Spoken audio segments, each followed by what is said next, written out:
Does preparing for retirement keep you up at night? Well, let us help. In our free ebook, 5 Essential Steps to a Well-Funded Retirement, you'll learn how to save, how to potentially make up for lost time, how to fight inflation, how to create investment strategies to help protect against recessions, and more. Get our free ebook now at TRADEway.com/retirement. That's TRADEway.com/retirement.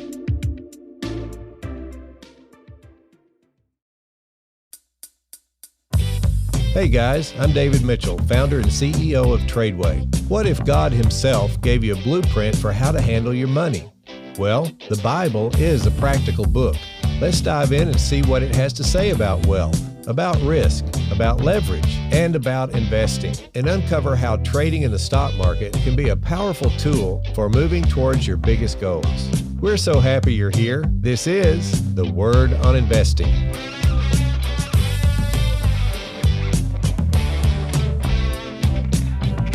Hey guys, welcome to the podcast. I got this idea for the topic today from a question that a TRADEway client sent in. The topic is handling moral issues in stock purchases and in business in general. Now you might be thinking, are we really talking about moral issues or ethical issues in this? So to me, ethics refer more to things like codes of conduct in a workplace or something like that. Morals refer more to an individual's own principles regarding right and wrong. And that's kind of what I want to talk about today, more along the idea of morals. So let's talk about the first one that I get a lot of questions about out there across the country when I'm speaking at a TRADEway meeting. So the issue goes kind of like this.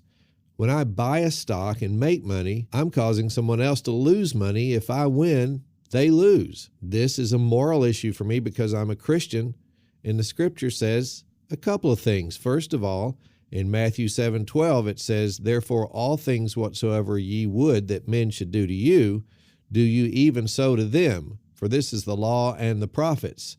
In other words, do unto others as you would have them do unto you, right? All right, and then there's this one, Matthew 22:37. Jesus said unto him, "Thou shalt love the Lord thy God with all thy heart, with all thy soul, with all thy mind. This is the first and great commandment. And the second is like unto it, Thou shalt love thy neighbor as thyself." On these 2 commandments, all the law and the prophets hang. So, you sit there and you think about, okay, if I win in this stock trade, someone else had to lose money. What if that person's a Christian, or what if it's just anybody out there? Am I treating them like I would want them to treat me? I'm causing them to lose money.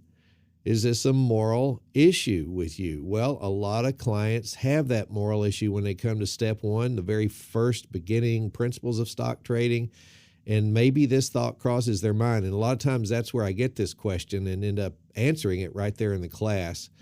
But I think it's a fantastic question, don't you? You can think of it from the point of view of treat others like you want them to treat you.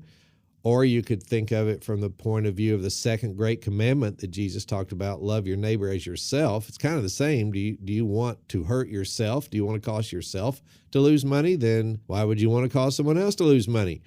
So how many of you guys out there think this is kind of a great question? Well, let me give you the answer that I've given so many times in so many classes around the country. And this is a fact that people that are just now getting involved, they really don't understand the mechanics of how stock trading works. But there is a thing out there called a market maker.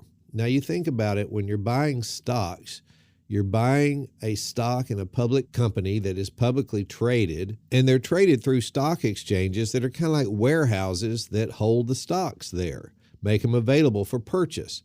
The New York Stock Exchange is an example. The NASDAQ is an example. Now, these exchanges employ people called market makers. And what the market makers actually are is they are the very best, highest skill stock traders in the world. These are people that if you read books about them, you'll just be amazed at what all they can do. They can, for example, if they're going to buy one thing, they know how to hedge and buy something else that if the first thing loses, the hedge will make the money back that they lost. They know how to use the idea of arbitrage. These are just things that retail investors just simply don't get involved in usually. They don't even know what's going on behind the scenes. But here's the main thing about it. The market maker is called that for a reason. The SEC requires them to make a market. in these stocks that are available to you that you can trade through your brokerage company. And any stock you can think of, there has to be a market maker that makes that stock available to you when you choose to purchase it. And so what you're actually doing is you're purchasing the stock from a market maker, not from George across the street or Sue that goes to church with you. In fact, you're never buying it from George or Sue. You're always buying it from the market maker. And I tell people this, the market maker is not human, so don't worry about it. And kind of laugh because he is a human. But like the reason we say that in class, because usually by that time we've taught that market makers are thieves.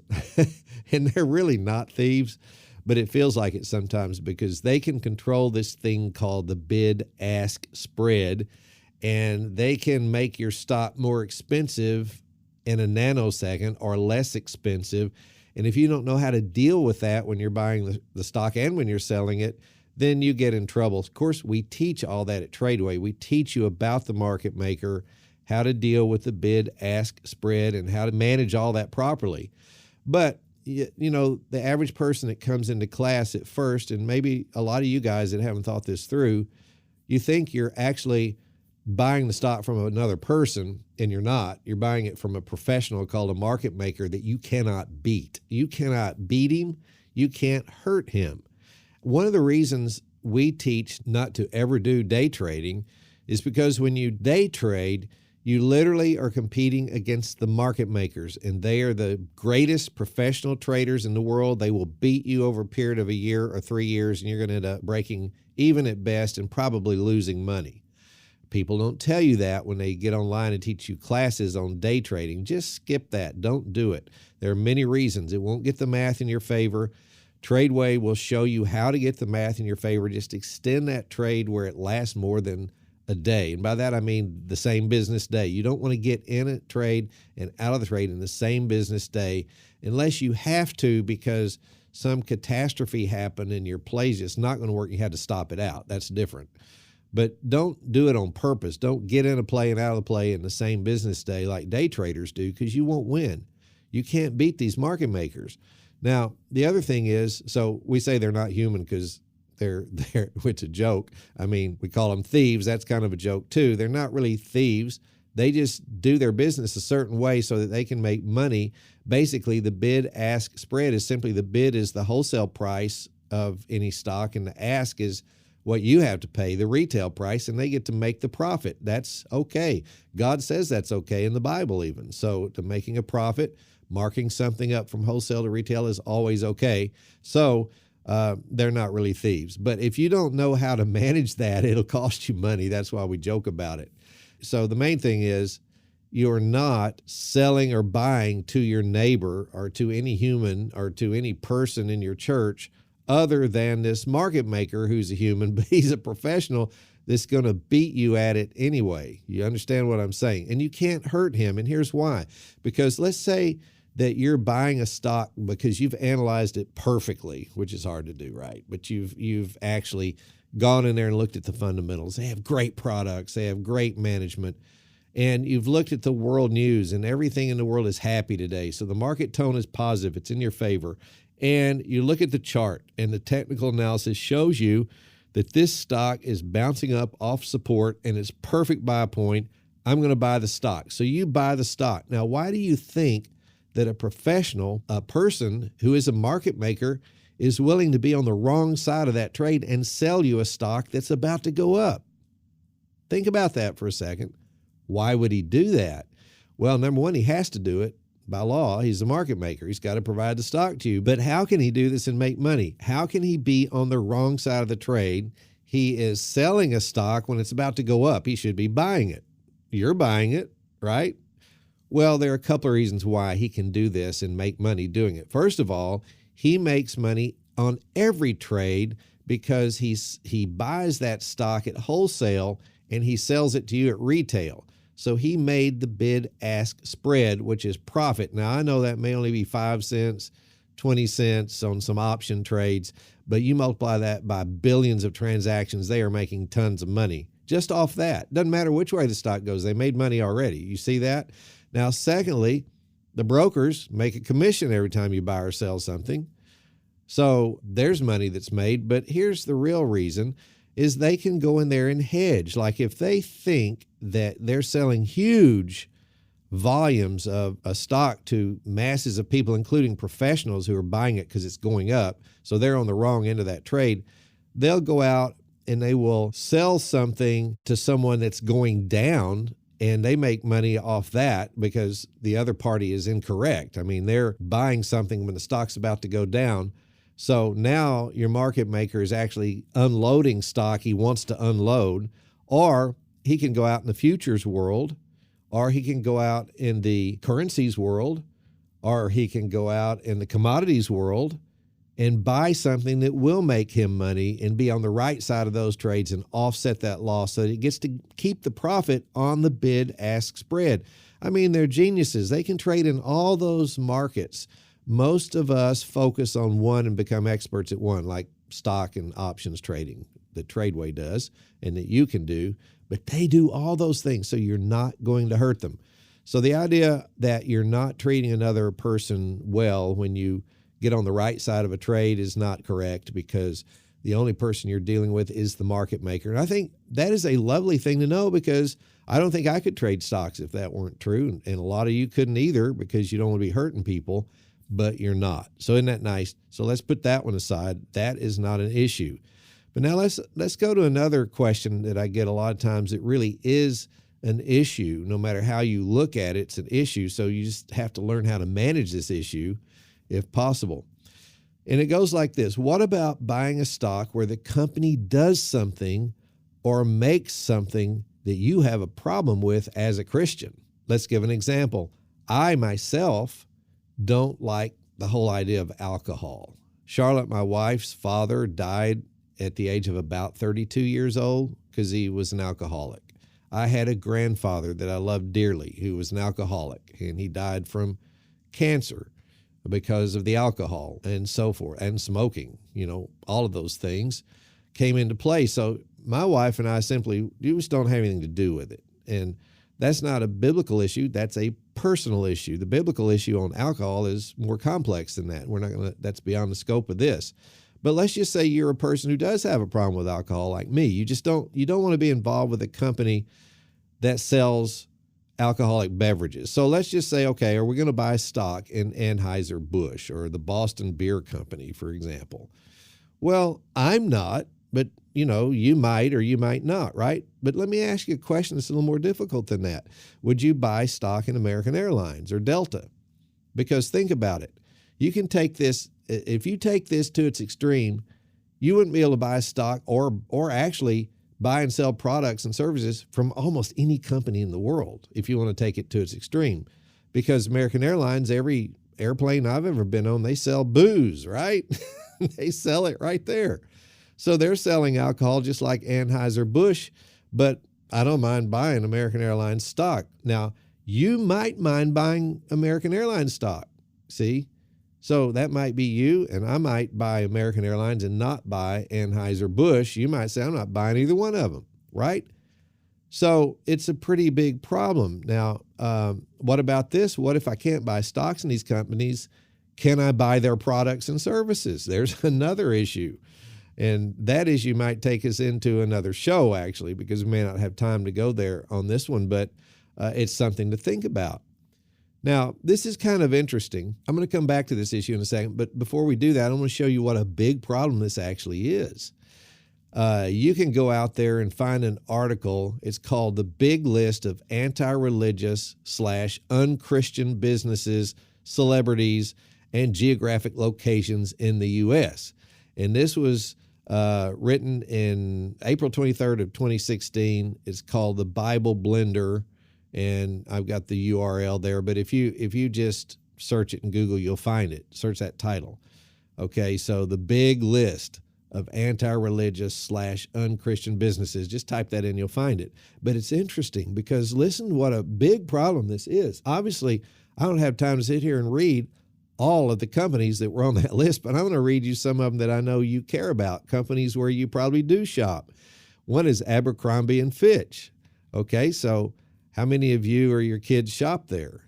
Another is Accenture and Adidas. Do you buy Adidas tennis shoes? What about Aetna Insurance? All of these are on this list of unchristian or anti-Christian companies. How about Airbnb? How many of you think that's a cool new company? You know, you go out there and you can rent a house anywhere in the world much cheaper than a hotel room. Airbnb, but it's listed as an non-Christian company. What about Alaska Airlines or Alcoa? Do you ever use aluminum foil? Amazon. How many of you buy stuff on Amazon? Are you going to stop doing that now because, or would you buy stock in Amazon because it's on this list? American Airlines, there's the example I used in my own life because I thought about that one before. But what about American Express or AMC Theaters or Angie's List or Anthem or Apple or AT&T or Banana Republic? What about Bank of America? Are you going to stop banking? Because Chase is on the list too. Barclays, Barnes & Noble Bookstore. Well, what about Ben and Jerry's Ice Cream? Now, see, I don't care how unchristian they are. I'm going to keep going there, right? Not really, but you see my point. Or Best Buy, Bristol Myers Squibb Company. A lot of the pharmaceuticals that your doctor prescribes and you use were made by this company. You didn't even know it, but you're using them. Is that a moral issue? What about Capital One or Chevron? See, now you think about, okay, well, maybe I would not buy stock in these, but if you're buying products from them, it's the same moral issue. So they really go hand in hand. I mean, if you can't do one, then you would have to say I can't do the other. Logically, I would think. So then you've got, let's see, I think I mentioned Best Buy, Capital One. There's another big bank. So there's the three of the four big banks are out. Chevron, oh man, you can't put gas in your car now. Sigma, that's insurance, right? Cisco Systems, wow, that's a lot of the big computer systems that run a lot of other companies that you actually do want to take part in, but they bought that from that unchristian company. How about Coca-Cola? Some of you guys kind of like Coke or Sprite or Minute Maid, orange juice or Fresca, Smart Water, some of those things.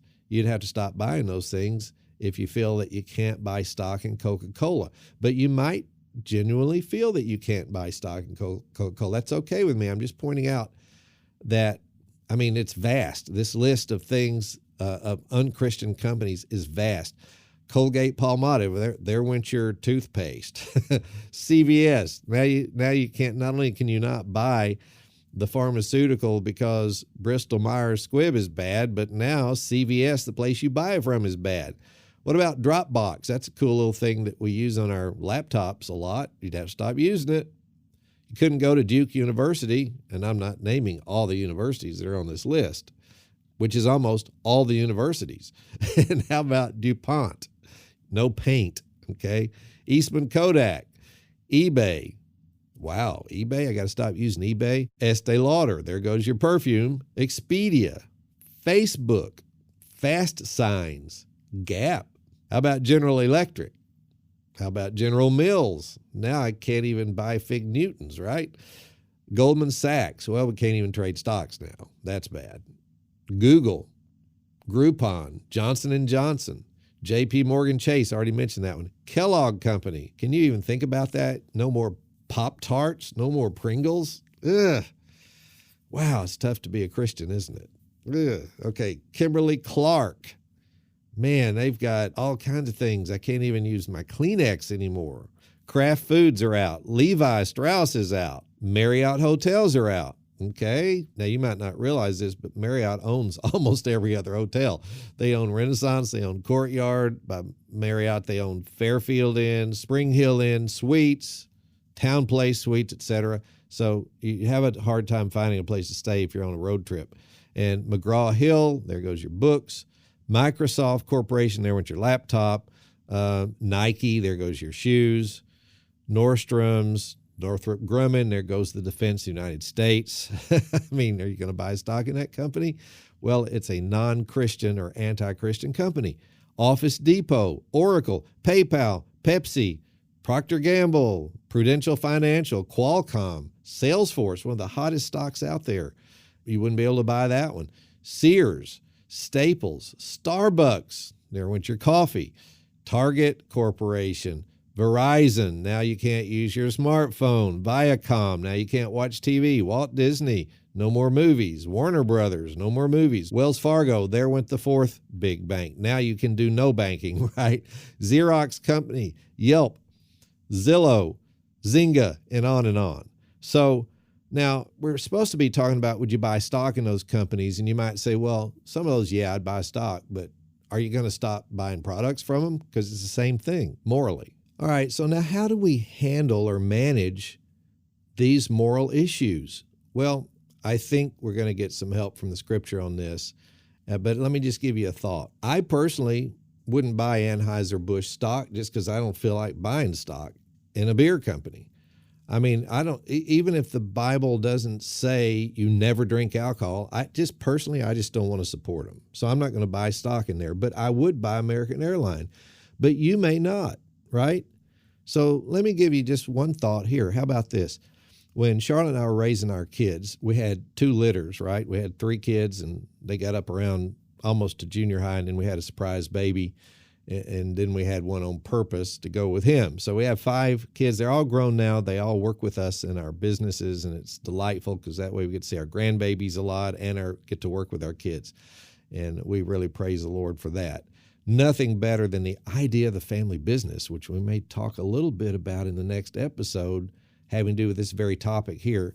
You're wondering how you're going to put those together, but you'll see. But anyway, here's something we had to think about when they were little, okay? You know, you have to think about how Satan sort of controls a lot of the institutions. Actually, I think the Bible teaches he controls all the institutions in the world except for the true church. And that doesn't even mean the visible local church, because some of those he gets involved with too, even seminaries, right?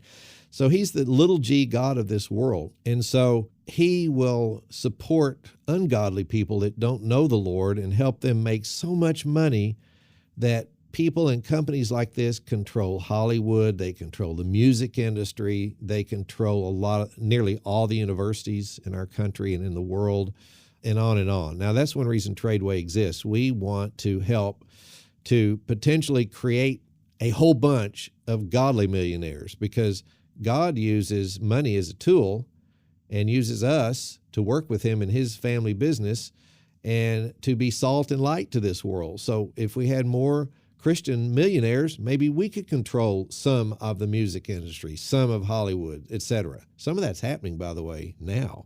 And it's really beautiful to watch, because we've had some Christian companies put out some amazing movies lately, whereas 10, 15 years ago, they were also hokey. You would never watch them. But now you got some amazing TV series and movies made by Christian people. So God's is moving in this area. But still, you know, here's what we had to do, because Satan seemed to control so much of the music industry, and we were worried about, okay, what music are we going to allow our children to listen to? Well, that becomes a problem, because if you make a list of music or musicians or even songs that they cannot listen to, what's going to happen when they become 16 years old and they get a driver's license and they get all excited, because it's one of the greatest things in growing up is now I've got a car and got some independence, and they got a radio and the ability to listen to the music on their smartphone right there in their car.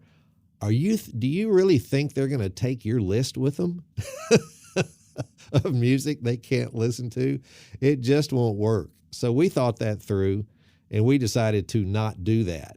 And so here's what we taught our kids. Now, the key is you start teaching them this when they're little bitty, and you keep teaching it until they're 16 and beyond, right? So we said, look, someday, here's our stance on music in our family. Someday, you're going to be in a place where mom and I are not there, and you're going to have the ability to play music and pick whatever you want to. So rather than giving you a list of stuff we don't want you to listen to, we're just going to ask you to do this. When you're listening to something, maybe it's in your car and you're by yourself, you're listening to something, just simply stop for a moment, pray, and ask the Holy Spirit if he would enjoy listening to this with you. And if he says no, turn it off. Okay? Just turn it off. If he says yes, listen to it. Doesn't matter what the world thinks or some church leaders think. What matters is your relationship with God, and can the Lord listen to that with you in peace, and you have peace with him? And if so, then listen to it. That's what we taught them. and it works. And so what if we did that with our stock purchases? Just think about that. What if, rather than worrying what everybody thinks about you if you do something, or what some religious leader thinks about you if you do something, just think about what the Lord thinks about it and pray and say, Lord, would it bother your Holy Spirit if I bought stock in American Airlines? Because I know they sell alcohol there. If he says no, don't do it. And it may be 3 months from now, you might say, yes, you can buy some stock in that. But what is wrong with that approach? You see, I think we get far too legalistic. We want to make lists of stuff we can and can't do in Christianity, and it's not about that. It's all about our walk with Jesus. If you're holding his hand, like you should be anyway, all day, and you're going to buy American Airlines stock, and he says, well, no, we're not going to do that today, then just don't do it. I guarantee you that'll bring more peace than trying to make a list of stocks you're not going to buy. Because I think, as you can see from that partial list that I read of non-Christian companies, it kind of gets ridiculous if you're going to go down that road. But we do need to think about it. So I think what I just told you is a great way to manage the problem, but there's some other ways that I want to talk to you about in the next episode that I think are really going to mean a lot to you with regard to stock purchases. And also, what about the stock option market? How does that relate to this problem? So we're going to talk about that in detail next time. I hope you enjoyed this show. If you did, please rate and review it, and that way people with similar interests can find us and we can be a help to them as well, perhaps. And have a great day. We'll see you on the next episode.